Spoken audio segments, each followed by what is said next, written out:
poppin' YouTube fam? This is your boy J Money here. The pop collection continues to grow. I'm probably gonna get even 2 more before the end of the week. I need a bigger shelf. Anyway, I have a deck profile for you guys. It is a top 4 list. I got top 4 at a box tournament with this deck that I decided to run for the first time. Shout out to my boy Sam for this deck idea, and that deck is Sharks. But I don't know, I'm on a water craze as of late, so this deck did way better than I thought it was gonna do. Considering my matchups, out of 6 rounds, I played 4 Sword Souls, 1 Hero, and 1 Dragon Link, and we got top 4, and yeah. We probably would have done a little bit better if it weren't for the pre-playing going on, and you know who you are. You know, just knowing what I was playing and decided, despite what I was playing for the first time, you wanted something Protos called Water. You know who you are. Thoughts on pre-playing? Scumbag move. It's legal, but it's so scumbagish. But go ahead, you know, do it. Yeah, man. When you got a boss on the line, I guess you just gotta do whatever you gotta do. Anyway, let's just go on to the deck profile so you guys can see what this deck does, what's going on, whatnot. Let's go. Alright guys, here we are in the profile. What is this deck really trying to do? This is kind of like a mid-range-ish kind of deck. It's a deck that where it's like, it doesn't do too much, but the things it does very, very well. And very consistently, and it does it pretty resiliently as well. So things like Ash and like Nib, especially Nib, is absolutely useless against this deck.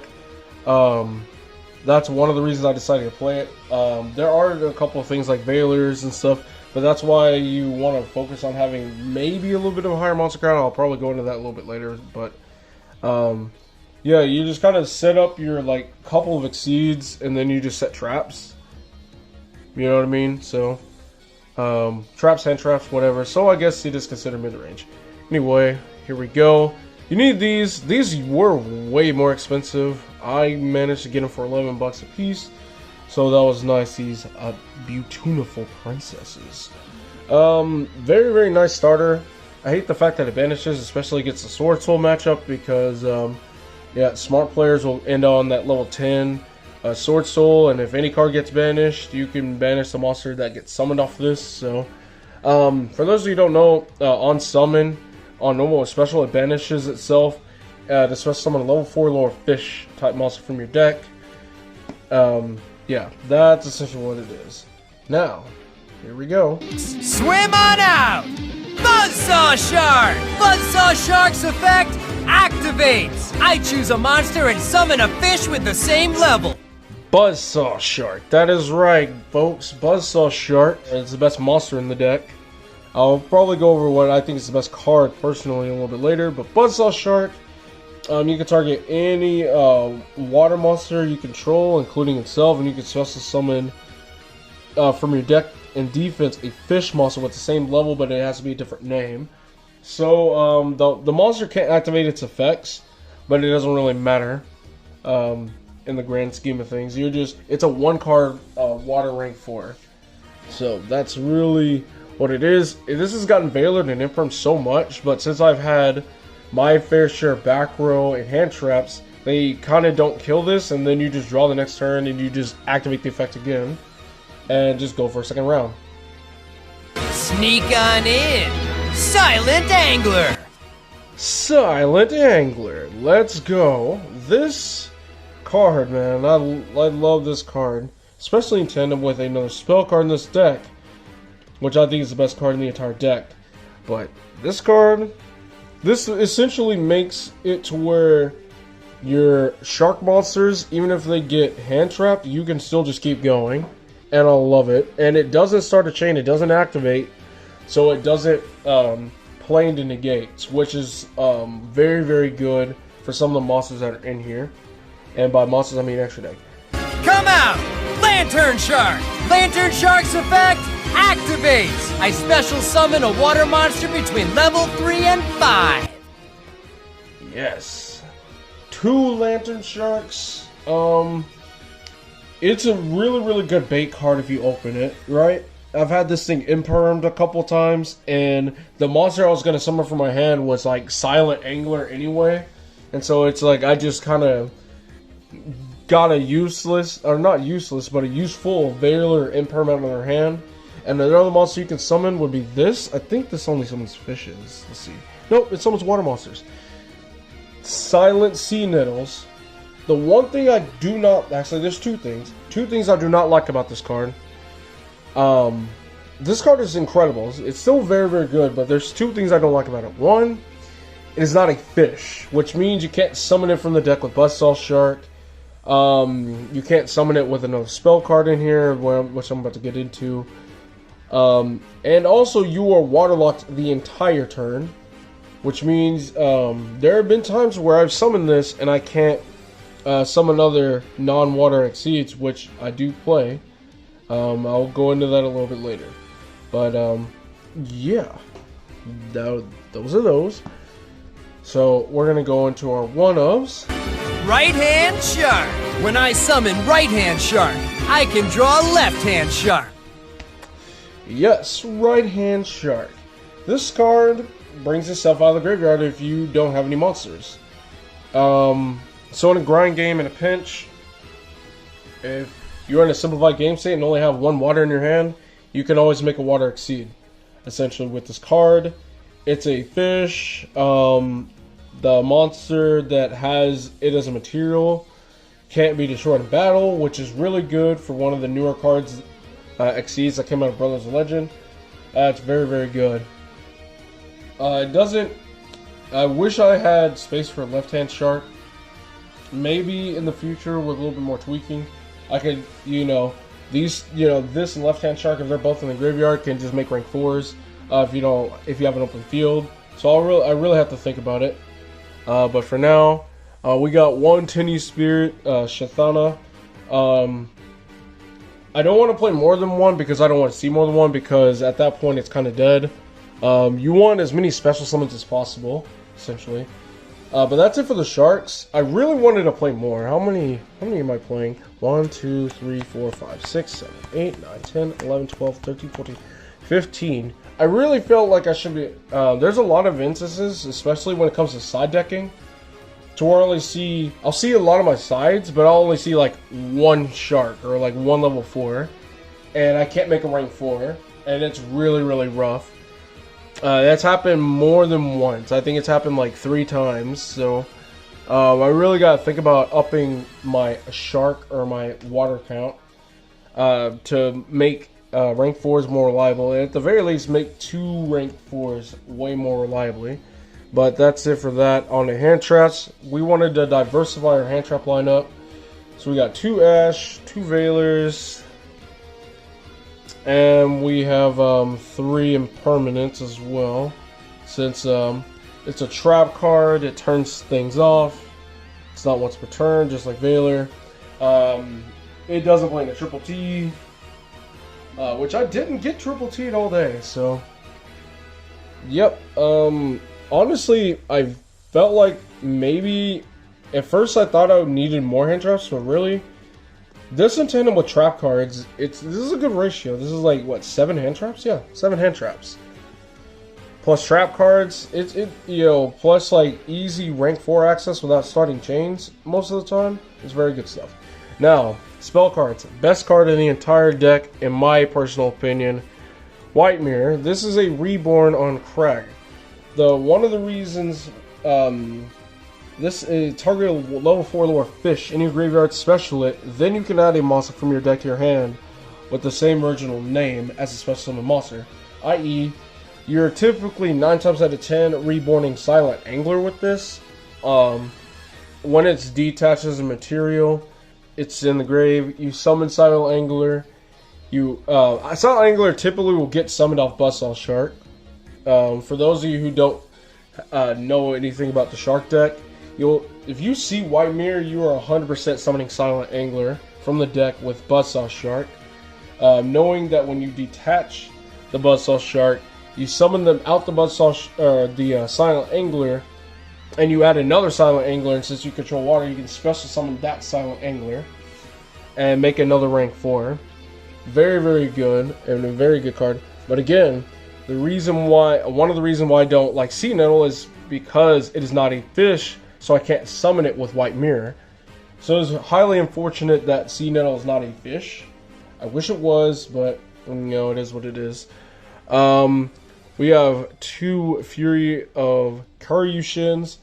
This card is nice. I wish I played 3, especially with all the Sword Souls. This essentially made it to where the Blackout, the Sword Soul Blackout, you know, their card that's like an Icarus attack, pops 2, is like null and void. Like, this makes it to where I can just play into a Blackout with no issue. So I really did use this more for the protection effect over adding Torrential Tribute. But, you know, adding Torrential, or, you know, the TT is nice at the same time. TT did overperform. If Water Monster would be destroyed by card effects, you can banish this from your grave instead, for those of you who don't know. And on activation, you add a TT, i.e. Torrential Tribute. So this protects your whole field of water monsters from your own TT. For the, you know, if y'all haven't connected the dots yet. But, you know, it stops other destruction as well. Again, it stops Blackout, which is a big one. Again, I played 4 Sword Souls. 4 Sword Soul matchups. I know I'm going to get crucified, but 2 Desires. I literally have seen this, like, I've seen this so many games. And there was, like, a couple games where I did see multiples, and I'm like, dude, even with not playing 3 Desires, I'm still seeing multiples. You know, typically, if you resolve one, you don't really want to see another one. You don't want to end up banishing too much engine, and then you just kind of risk not playing the game. But there has been a couple games. You still want to see the 2 cards. Either you only have 1 level 4 that you can summon, and you want to activate this to get to another one, or you do have your Exceeds and you make your plays, and you're just trying to draw into traps, hand traps, and whatnot, you know, the whole 9 yards. So 2 Desires is nice. Next, last 2 spells, we got Instant Fusion, 1 for 1. So instead of playing 2 Shathanas, I did play an Instant Fusion and a Shathana and an Instant Fusion instead. Honestly, maybe I should think about cutting Instant Fusion and playing something else that's another level 4, so I can free up some space, you know, in my extra deck, because there are a couple of things that I really want to play. And 1 for 1 to get the Beautiful Princess. Onto trap cards. We got Goes in Matches. I mean, I really didn't see it as much as I wanted to. I wanted to see this every game, truth be told, but I barely saw this thing, man. Like, I saw Desires way more than I saw this. Crazy. I saw Desires. I think Desires is like one of my most commonly saw cards I saw the most, and I'm playing 2 of it. So, Goes in Match. It's one of the win cons in the deck. Explain it a little bit later. I activate my trap, Torrential Tribute. All monsters on the field are destroyed. 3 TTs. There we go. The Torrential Tributes, these actually overperformed. They did too much. The fact that they were searchable, even going second, it makes it to where your opponent can't just kind of extend after they set up their board and kill you, because they know there's a TT. Honestly, man, the TT was like, it was a very, very good insurance policy a lot of the time, especially when it came to side decking. And I saw there's been a couple games where I just had open TT and Fury the Karyushin, and I would just have multiple TTs, and it would just be, oh man, it would not be a fun time for my opponent at all. And people did not side back row hate against me, which is crazy because, I mean, you kind of can't. when you're playing water stuff. Next we have 3 Solemn Judgments. This is honestly a flex spot. There's throughout the tournament, honestly, there's like 2 cards that I would rather this Judgment have been, and I'd rather these have been either Solemn Strikes or Nibs. Solemn Strike or Nib, especially with all the Sword Souls, man, to stop the Protos from calling water all the time. Then I really could have used Nib. I lost so many dice rolls as well, so the Judgment is just like half as good if you open it and you lost the die roll, but at least with Strike you can still confidently play into a board with it and feel good about it. So either Strike or Nib I'll end up replacing the Judgments with, but the Judgments were very good against like side deck. It was very, very good against side deck. Alright, extra deck time, guys. Bahamut Shark! I use 1 overlay unit to activate Bahamut Shark's effect. Divine Soul! Bahamut Sharks. Yes, yes. 2 Bahamut Sharks, 2 Tree Toads. Good, you know, did I really miss a third of any of these? No, not really. You would often go into 2 Bahamut Sharks very often, especially if you had the White Mirror for the Silent Angler. If you have White Mirror and you've already had access to Silent Angler with like Buzzsaw Shark, like 2 Shark, you're already making a second Shark. And so with 2 Sharks, you will overlay both of those for a Utopic Future into a Utopic Future Dragon. So you will have Future Dragon and 2 Toads, followed by Hand Traps or Back Row. And it was typically just game. I only resolved like that full combo like twice, honestly. The Sword Souls, I never got all of that off exactly, because again, I would either open like 2 waters, or in some cases when I sided 1 water, but whatever. We got the new cards from Brothers of Legend, 2 Stealth Kroggans and 2 Stealth Kroggan Spawns. The reason that you want to play Sharks is because of this and Tandem with Gozen match, right? This will, as long as it's on board and its effect is just live, it's always turning monsters on the field into water.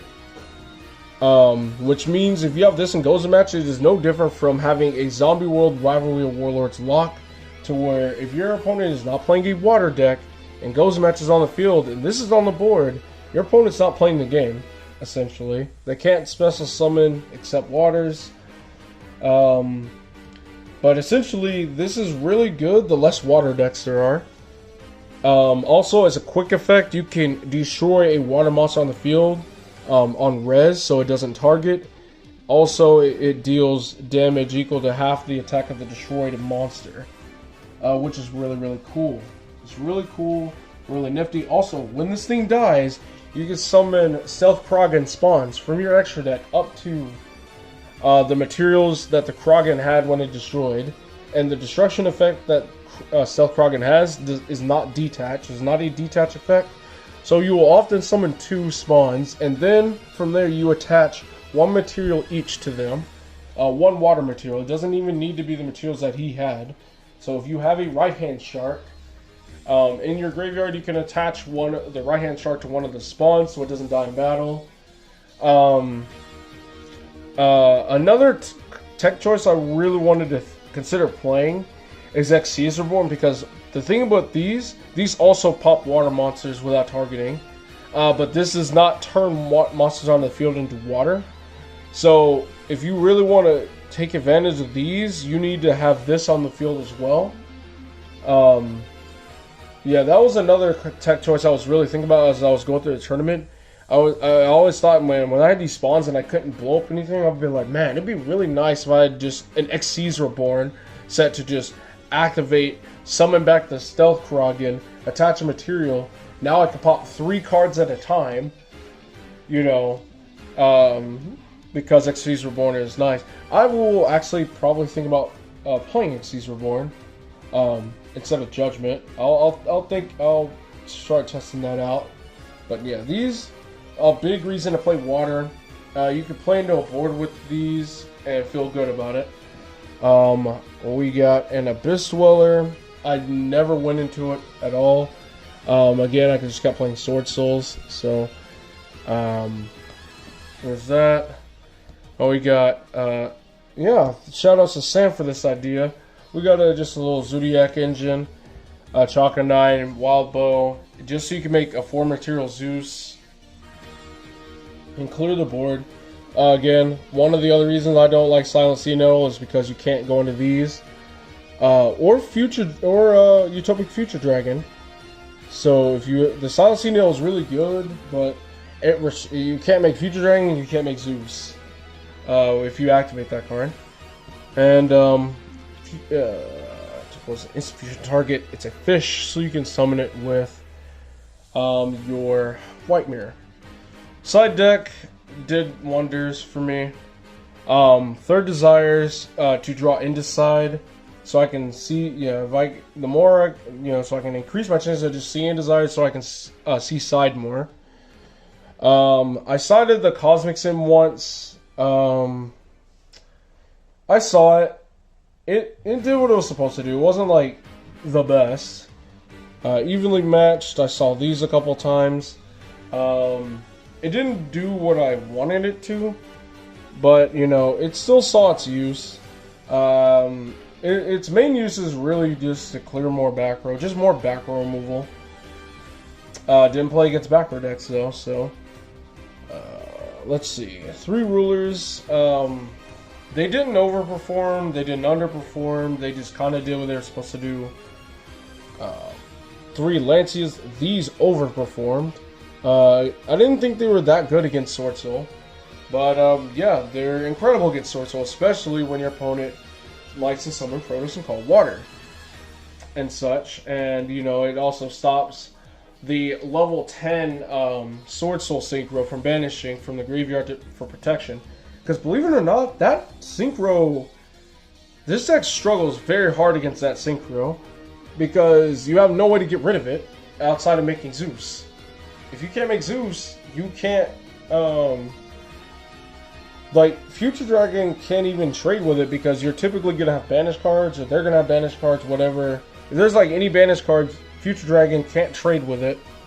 So the only other option is make Zeus. But if you don't make Zeus, you can't use Kroggans because they destroy. And if they protect in any way, they're banishing cards.